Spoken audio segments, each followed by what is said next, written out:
The Bears won. Color me impressed. Sports Talk Chicago. Here with Jon Zaghloul. In this video, we're going to break down the Bears-Patriots game and explain how the Bears somehow won on Monday Night Football. I'm still shocked. Make sure you follow me on Twitter and Instagram at Jon Z Sports, Facebook, Jon Zaghloul. If you're new to the channel, like, subscribe, set up notifications so you don't miss a thing. We talk Bears daily. We also have interviews with former Bears players and media members who cover the Bears and other Chicago sports teams.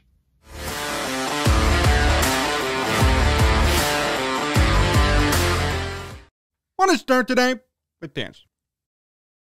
Boy, was I wrong. Boy, were a lot of people wrong. The Bears won. They beat Bill Belichick. They beat the Patriots. It was primetime football. Oh, by the way, the Bears handily won. There was no dispute, no wondering, no worries. The Bears dominated defensively, offensively, every single facet of the game. There were very few, if any, mistakes even. This was the best game of the Bears season. This was the best game of Ryan Poles and Matt Eberflus's tenure here in Chicago. This was the best game of the offense in 2022, the defense. Everybody came together and played their best game. It was a statement win in front of everybody in America, and it showed this. Not necessarily that the Bears are back or the Bears are going to be a playoff team, but it did show that the future is bright. That's the key from this entire game. The future, what could happen if the Bears spent money on wide receivers, spent money on an offensive line, continued to develop Justin Fields, and made sure he didn't turn over the ball as much. Had their defense play well. Kyler Gordon, Jaquan Brisker, Roquan Smith. Last night showed the future for the Bears could be amazing. And it could be. By next year, we see this team in the playoffs. And the NFL and America should be put on notice. Now, the game didn't start off the best. The Bears were behind, and Patriots obviously took the lead. Bailey Zappe came in for Mac Jones, that whole debate. Now, apparently, we're finding out that Mac Jones left the game on purpose. It was planned because of his injury. I don't buy that for a second. And it didn't look like that at that moment. So what if Mac Jones did well? What if Mac Jones was thrown for 2 touchdowns? Would he still have been taken out of the game? I don't buy the story from Bill Belichick and Patriots media. The fact is, Mac Jones was the worst quarterback, and now the Patriots have a quarterback controversy. The minute they put in Bailey Zappe, although Zappe is a decent quarterback, you knew there was going to be trouble for the Patriots, and sure enough, the Bears capitalized. They did a great job at forcing Zappe to throw 2 picks, and then coming through on those mistakes later on in the game. Bears dominated in rushing yards, too. 243 rushing yards. That's a big reason why they won. Justin Fields at 82. And a touchdown. Montgomery had 62. Herbert had 62. Pettis had 29. Fields had a rushing TD. Same with Montgomery.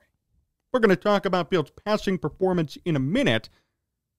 But that's how you win football games. 243 rushing yards as a team, 5.6 yards per play overall, only 147 passing yards, but that's all the Bears needed. Here's what I'm starting to see with this Bears team offensively. This could become, if Luke Getsy does things the right way and Justin Fields develops, a Baltimore Ravens type situation. Because it's clear that the Bears are using him more to run the football now, which is fine by me. I have no complaints about that. I'd love to see him develop more as a passer, and maybe we will see that moving forward. But I'll take 14 carries for 82 yards and a touchdown from my quarterback any day of the week. I love rushing quarterbacks. This could turn into a Baltimore Ravens type offense. And that's great, as the emphasis last night was on running, not on passing. Fields had only 179 yards, 13 of 21, 1 touchdown, 1 pick. They aren't horrible numbers, but they aren't great. But the rushing, when you add that in and the rushing touchdown, then all of a sudden, hey, Fields played a pretty good game. Now, the interception, inexcusable, had a couple of fumbles too. Bad conditions, but still, got to hold on to that football.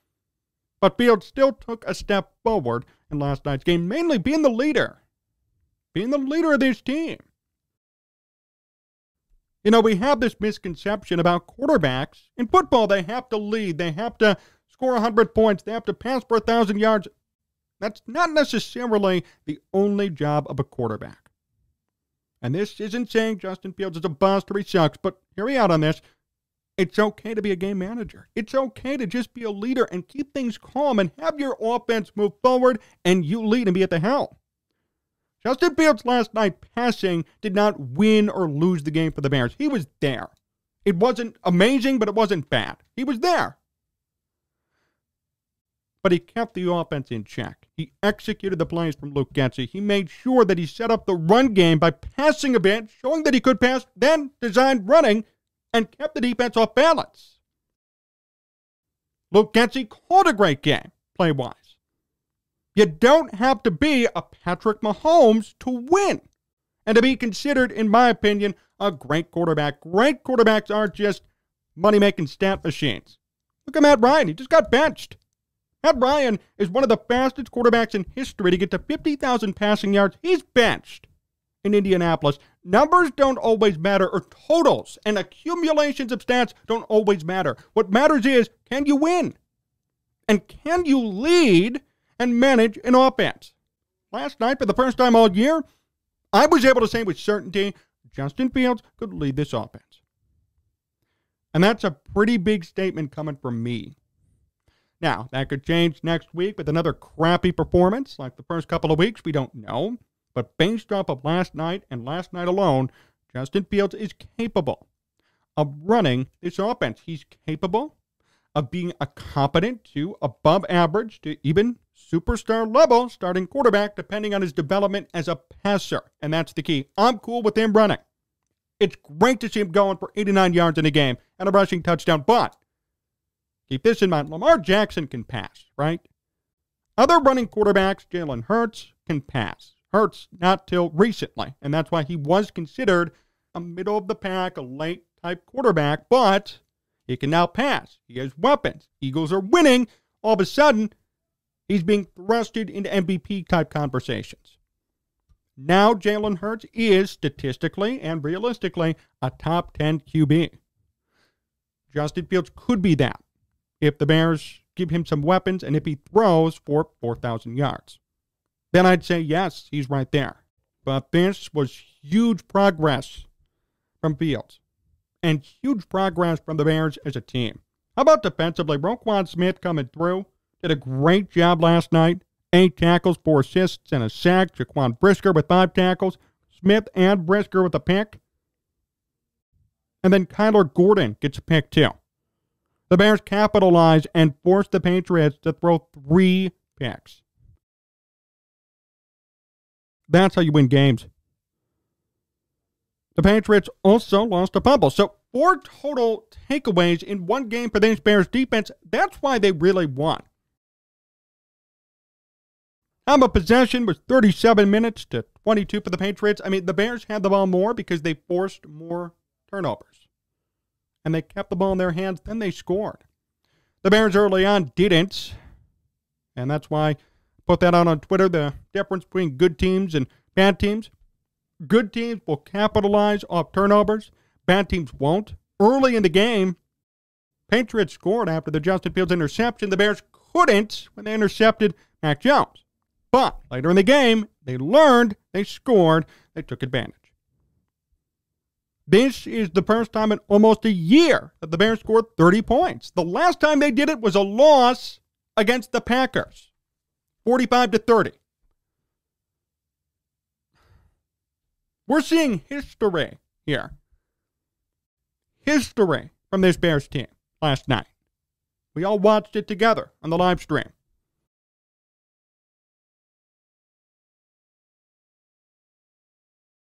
I mean, there's so much more I could go into. There's so much praise and positivity for once. It's not just negativity. It's not an epic rant. It's not complaining and moaning. For once, it's good stuff we're talking about. The only criticism I have off the top of my head, Justin Fields has to hold on to the ball more. He fumbled a couple of times on him. There were snaps, and they just fell out of his hands. He had the one pick. Tone down the turnovers and the interceptions and the fumbles, whether or not they're lost or recovered. Just tone it down and hold on to the football more. And that's it. That's the only problem I had at all with last night. Great defense, great run game, decent enough pass game, but the pass game wasn't necessary. There's nothing to criticize about the pass game besides turnovers because they didn't need it. Bears didn't need to throw it for 400 yards last night. And they still involved their quarterback. They still had him involved, mainly in the run game. Justin Fields was the Bears' leading rusher last night. 82 yards, 14 carries, and a touchdown. Plus 179 passing yards and a touchdown there. That's how you win. That's how you get it done. Khalil Herbert had less carries and the same amount of yards as David Montgomery, which was great. I think Herbert is showing everybody that the Bears don't need David Montgomery moving forward. Darnell Mooney caught 3 passes. E.Q. St. Brown caught 4. Cole Kmet caught 2. One other thing of note, the punt returning situation does need to be figured out eventually. So Dante Pettis muffed another punt last night. And he had a good return later, but he muffed one. And everybody was wondering, I saw this on Twitter, didn't talk about it too much during the game, but where in the world was Bayless Jones? It's like, where's Waldo? Where is he? Where in the world is Carmen Sandiego? Huh? Where was Bayless Jones last night? Well, I'll tell you this. I called for his benching 3 weeks ago. I called for it again 2 weeks ago. And finally, it looks as if he was benched or at least not involved in the game anymore. Apparently, he was on the field at the end of the game when the Bears were taking knees and getting in victory formation. I love it. That, to me, was one of the most important and underrated parts of last night's game. No more Bayless Jones. And this is not a knock on him. This is not a personal attack. But guess what? If you can't perform, if you're 25 years old, if you're a third-round pick, if you were in college for 6 years and you can't catch a freaking punt, and you've blown 2 games now, or played a major role in blowing them, yes, your ass is on the bench. That's how it works. Work on it in practice. Go to the practice squad if you have to and work on catching punts for the rest of the year. That should be his fate.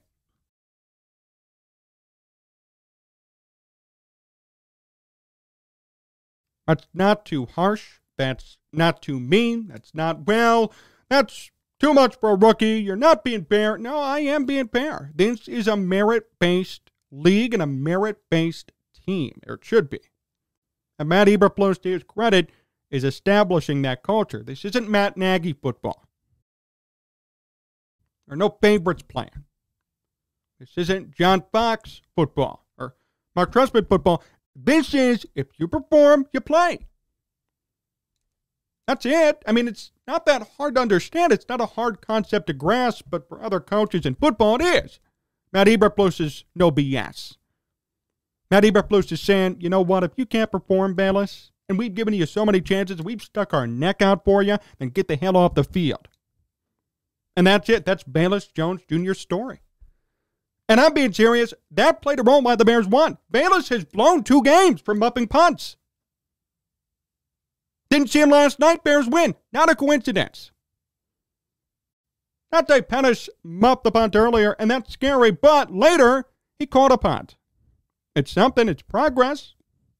The Bears do need a reliable punt returner, somebody who knows how to catch a football, but it was better a little bit last night. Still something to be concerned about, though, moving forward. So if there are any complaints I have, it's let's catch punts, and Justin Fields, hold on to the football. That's it. Out of the entire game last night, those are the only 2 bad things. I have to say the rest of it was electric. This reminded me so much, really, of 2006 Bears football. The Bears capitalized and forced so many takeaways. It was takeaway after takeaway, interception after interception. Then, on the other end, the Bears just ran the ball down the Patriots' throats and scored again, and then did it again. So much like 2006. And that's not to say, by the way, that Justin Fields can't throw. He's a better passer by far than Rex Grossman.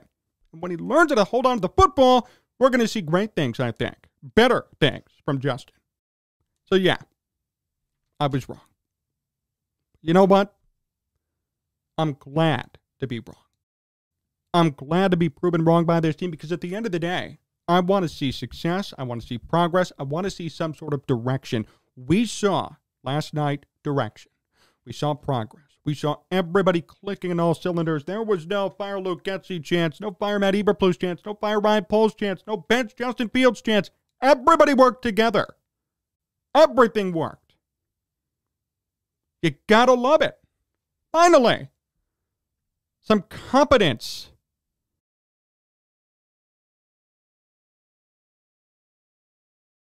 Really a welcome change from what we've seen for the past 15 years, 20 years at least. Competence. Everybody working together. Good stuff. Things we could talk about that are good. Things we could talk about that need to be adjusted a bit, but there was no horrible performance. It was just optimism, progress, looking forward to what's to come. This is not a turning point for the Bears, though. I want to make that clear. We need to see this performance sustained over 2 or 3 games. This could lead to a turning point, but it's not there yet. And I will say this now, too. The Bears have higher expectations moving forward. If we see a regression to the Commanders' performance, I'm going to be all over them. And you should be too. We need to see them build off this. This is the perfect opportunity to move forward. You've got Dallas on Sunday with Dak Prescott. Winning that game would be another statement win. Then we could say this is a turning point for this Bears team. If they continue to play like this, they would be a fringe playoff team. I'm calling it right now. But they have to continue. That's the big key. Can this continue? Can Justin Fields continue to move in the right direction? Can the defense show up to play every game, not just some games? Can the Bears stop turning the ball over for stupid reasons, like muffs and fumbles from Fields and other players?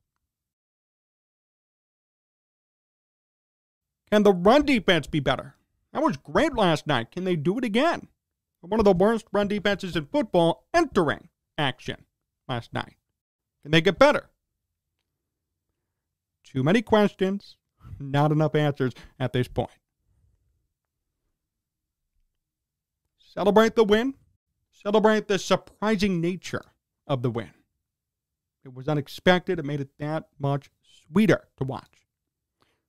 But don't fully buy in yet. Don't fully say, hey, they're turning it around. We don't know.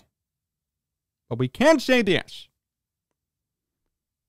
Monday Night Football was the best game the Bears have played all year.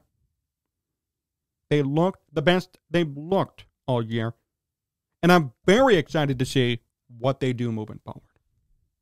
Thanks for watching today's show here on Sports Talk Chicago. Follow me on Twitter and Instagram at Jon Z Sports, Facebook Jon Zaghloul, and make sure you subscribe to Sports Talk Chicago. Go to sportstalkchicago.com too for more videos, podcasts, and articles.